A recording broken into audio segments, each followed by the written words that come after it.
2023 विश्व मन्त्री बख्रक परीक्षा पे चर्चा बाई गतालमानी हास्तिनी सिदाई मोहनपुर आमसानी तंगनाई स्वपन शाहनी बुसाजला शाइन शाह आ एग्जाम 5 स्टेप लाये त्रिपुरा हास्तेव फर्स्ट डे सर्व भारतीय लेभेल थर्ड अंखा शाइन शाह आबनी बागै हाकोतनी मन्त्री बख्रक नरेन्द्र मोदी नि बखाक्ते सर्टिफिकेट जाखा आबनी लगी 2024 बिसिन नोभेम्बर ताल भारत विभूषण सकाटनी बागै नमिनेसन जमा रिनानी बागै दिलेनी विधानसभा व इनभाइट बो रजाकमानी भनो फियाबा रांगपुसानी बागै नमिनेसन जमा रिनानी बागै दिल्लीते थांगै मानलिया शाइन शाह फियाबा बिनि आबहाय सामुनि बागै आमसानी एमएलए एबा मन्त्री रतनाल नाथ सागबाय थां शायनि नग थांगै बबाय मालाय फाइगा आबनि लगी दालबेदाल हदा नायकलाय मथानि बखाक्तिबो बरम रखा शाइन शाहनो आफरोब मोहनपुर स्कुल क्लास 12 बो परि दंमारि ताबुक एमबीबी कलेज लेखापरा खलाय दंखा शाइन शाह तांगसेल कक्थन थुननि पुस्कांग शाइन शाह शाका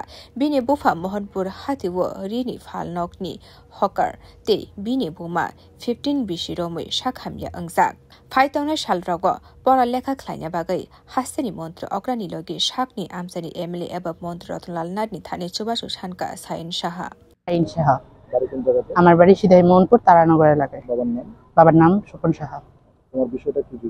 আমি 2023 ইংরেজি বর্ষে আমি প্রধানমন্ত্রী পরীক্ষা পে চর্চা নামক একটি প্ল্যাটফর্মে আমি পরীক্ষা দিয়েছিলাম, যার ফলে প্রথম দ্বিতীয় তৃতীয় এভাবে 5টি লেভেল পেরিয়ে যায়। তার এর মধ্যেই প্রত্যেকটি লেভেল যাওয়ার পথে পথে আমাদের মাননীয় প্রধানমন্ত্রী জি আমার জন্য লেটার পাঠিয়েছেন এবং বিভিন্ন কাগজপত্র পাঠিয়েছেন। তো আমার যখন ফাইনাল লেভেল আসে তখন আমার কোনো প্রস্তুতি ছিল না এবং আমি ওয়েবসাইটেও দেখেছিলাম আমার এতে কোনো প্রশ্ন নেই। ঠিক সেই সময় আমাদের বাজারের কল্যাণজিৎ শাহ এসবিএস মোহনপুর বাজার ব্রাঞ্চ আমাকে প্রচণ্ড সহায়তা করেছে, কারণ সেই সময় আমি ডিসিএ কোর্সে ভর্তি হয়েছিলাম। তো তখন যার ফলে আমি ফাইনাল লেভেল পরীক্ষা দিই। তার 2 মাস পরে আমার একটি ফ্রেন্ড বলেছে আমার রেজাল্ট বেরিয়েছে। তো দেখা যায় রেজাল্ট ওয়েবসাইটে গিয়ে দেখি আমার রেজাল্ট ত্রিপুরাতে আমি প্রথম এবং ভারতবর্ষের মধ্যে আমি তৃতীয় স্থান অধিকার করেছি। তারপর 2 মাস পরে আমার আমাদের বিধায়ক আমাদের বিধায়ক এবং তথা মন্ত্রী রতনলাল নাথ মহোদয় আমাকে পুরস্কার দিয়েছে। তারও আগে আমাদের মাননীয় প্রধানমন্ত্রীজি আমাকে সম্মাননা জানানোর জন্য দিল্লি বিধানসভা থেকে একটি নমিনেশন পত্র দেয়, যার কারণে আমার আর্থিক অবস্থার কারণে আমি যেতে পারিনি। এবং দেখা যায় একে তো আর্থিক অবস্থা, আর অন্যদিকে আমার মা তো প্যারালাইসিস, আমার মাকে ছেড়ে কিভাবে যাব।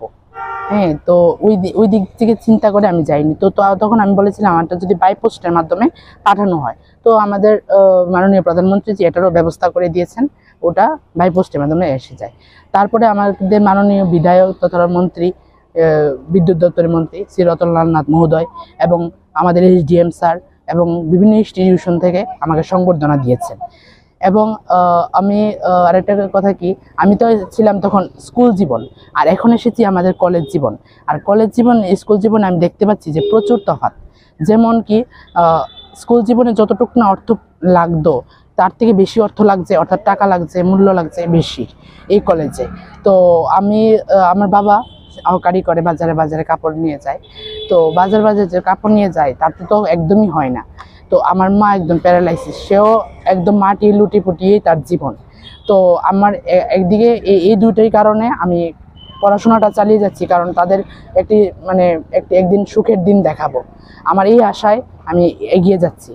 তো তার জন্য আমাদের মাননীয় প্রধানমন্ত্রীজি, আমাদের মাননীয় মুখ্যমন্ত্রী এবং মাননীয় বিধায়ক শ্রী রতনলাল নাথ মহোদয় তথা মন্ত্রী বিদ্যুৎ দপ্তর মন্ত্রী রতনলাল নাথ মহোদয়কে আমার অসংখ্য বিনীত নিবেদন যে আমাকে একটি আর্থিক সাহায্যের হাত বাড়িয়ে দিন, না হলে আমি আগামী দিনে পড়াশোনা করতে পারবো না, এবং আগামী দিনে আমার মা বাবাকে আমি সচ্ছল একটি উজ্জ্বল আলোর জীবন দেখাতে পারবো না।